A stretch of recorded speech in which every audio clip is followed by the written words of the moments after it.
22-year-old woman goes missing from her home she shared with her fiancé.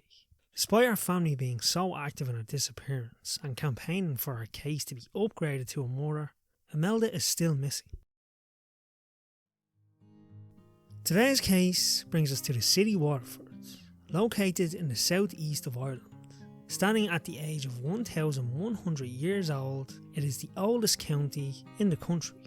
I stayed in the city for one night many years ago, and the main thing I remember was the location of the train station. It was very conveniently placed at the heart of the city, and the pub food was delicious. The local people were friendly, and the hotel we stayed at was beautiful.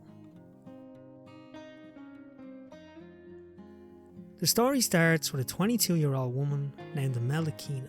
Originally from the County Laois, she moved to Waterford in the mid-80s to stay with her brothers Ned and Jerry. She then went to live with her other brother in Cork, but she moved back to Waterford to stay. Imelda was described as having a small amount of friends, a quiet and shy girl. She loved to socialise, but with the right people. She felt most comfortable with her close friends and family. She was the youngest of 8 siblings, and she was very happy with her life in Waterford. She lived a quiet yet happy life, and in 1989 she got engaged to her then boyfriend Mark Wall. The now engaged couple lived together in their flat on William Street in Waterford City. They were excited about their engagement, but they had no immediate plans or dates set for the wedding. The couple would live a normal life, with Imelda attending a computer course so she could upskill and find a good job, while her fiancé Mark, he played in a band. The future was looking bright for the couple, and from the outside looking in, they loved each other. Fast forward a few years, on January 3rd, 1994, Mark went to the workplace of Imelda's brother Ned, and he told him Imelda was missing. To Ned's surprise and disbelief, Mark went on to say she woke up that morning, gave Mark a cup of tea, and she put her makeup on. She then left the house to collect her social welfare payment from the local post office, which is an unemployment payment for people out of work.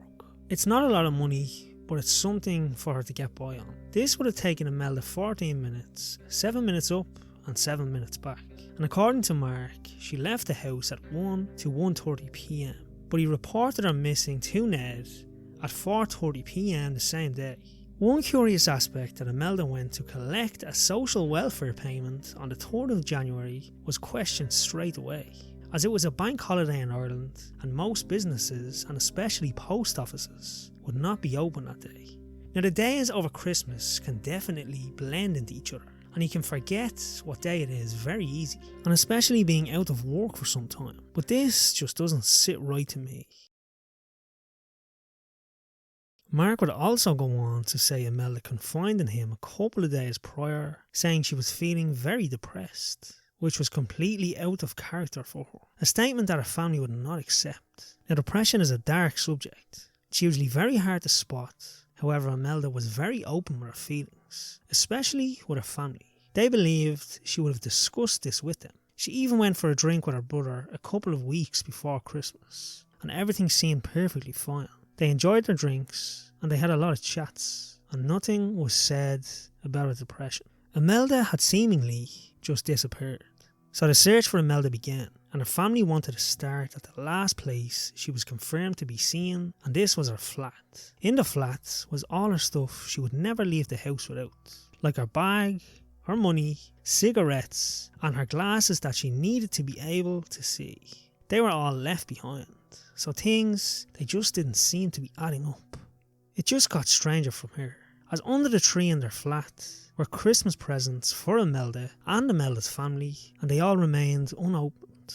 And Imelda was reported missing on the 3rd of January. Why wouldn't she open the presents that were there for her? The wreath for her father's grave she would put on his grave every Christmas was still in the house. Furthermore, Imelda's diary was missing, a diary her partner denied any knowledge of, saying she didn't have one, when it was common knowledge by her friends and her family that she in fact definitely did have one. 2 weeks after the disappearance of Imelda, her fiancé went radio silent. He was no help in the case, and he made no appeals to keep the case alive. He moved out of the flat, but he held on to the keys. and he was in and out of the flat after Imelda disappeared. He would routinely open her post, and one letter was a reminder to pay a bill and a threat of court. But he never paid the bill of €10, and a member of Imelda's family questioned this, and they asked him why he didn't pay it. And he said, and I quote, "Sure, there's no point, she won't be coming back." And this was 1 month after his fiance's unexplained disappearance. The case was then brought to the police, and when Mark was questioned, he went on about her confiding in him about her mental health issues, seemingly trying to push the narrative in a certain direction. A direction the police were happy to go with, and a case from the get-go became unsuspicious. And because of this, none of her friends were questioned, and a friend of Imelda's even approached the police offering a statement, to which a detective responded saying they would be in touch to take her up on her statement, but they never did. It's like the phrase, "Don't call us, we'll call you." There was potential sightings of Imelda. A witness even came forward, and she said she saw Imelda on the day she allegedly went missing. But this couldn't be verified, and it is believed the witness may have mixed up the days she had seen Imelda, or it was a different person entirely. The Gardaí would carry out searches around Waterford city, in rivers, back gardens, abandoned buildings and sheds. They were looking for a person who may have taken their own life. They didn't consider Imelda's disappearance may have been more sinister than first expected. They didn't even forensically examine her flat, which should have been one of the initial parts of the investigation. And Imelda's case went completely cold until 2012. When Waterford Gardaí received information allegedly concerning Imelda's disappearance, they began an exhaustive search of a derelict bungalow in Ferrybank, a short drive away from where Imelda went missing, but they found nothing of interest.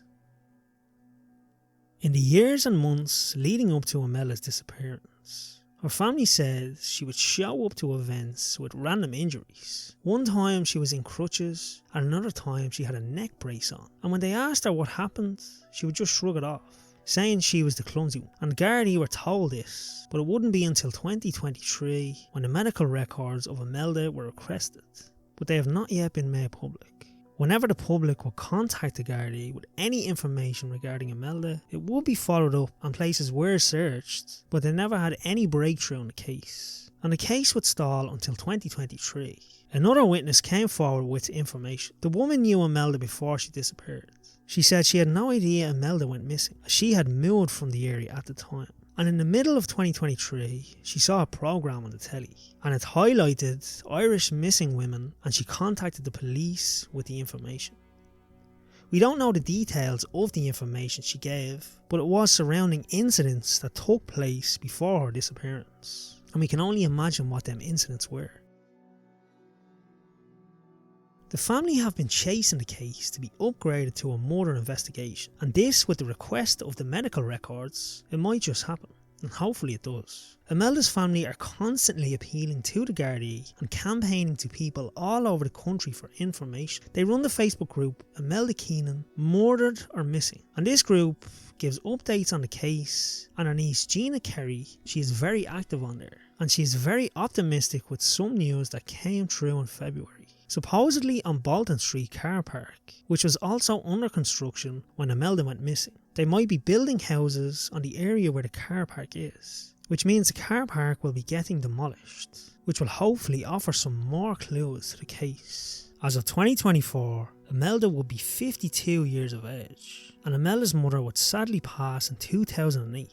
She said to Imelda's brother before passing, "I will go to my grave and not get an answer, and you will probably go to yours and not get any answers either." This was very hard to hear for the family. She was always very optimistic in the fact they would find Imelda, and she sadly passed without any information of her daughter. There's been cases I covered before where this sadly happened as well. I cannot even think to imagine that situation. The person you brought into this world gone missing. Imelda's family believes she was abducted and that she went missing before Christmas and not as reported on January 3rd. Her fiancé doesn't appear to be a suspect in the case, but he doesn't seem to be ruled out either. A plaque for Imelda would be erected on a bridge in Waterford, near where she went missing, and people would gather for a vigil on January the 3rd of every year, ever since she disappeared. Here is a video of Imelda's brother Jerry speaking at the vigil this year in 2024. Thought about my sister who went missing 30 years ago. Please come forward with that little bit of information. We need it. We need it now. We're not looking for revenge. The Keenan family never spoke about revenge for the 30 years that I have campaigned. All we wanted was to bring our sister home. Home to rest with my parents. Home to rest with my brother that's in Ballybeck, in the graveyard in Ballybeck.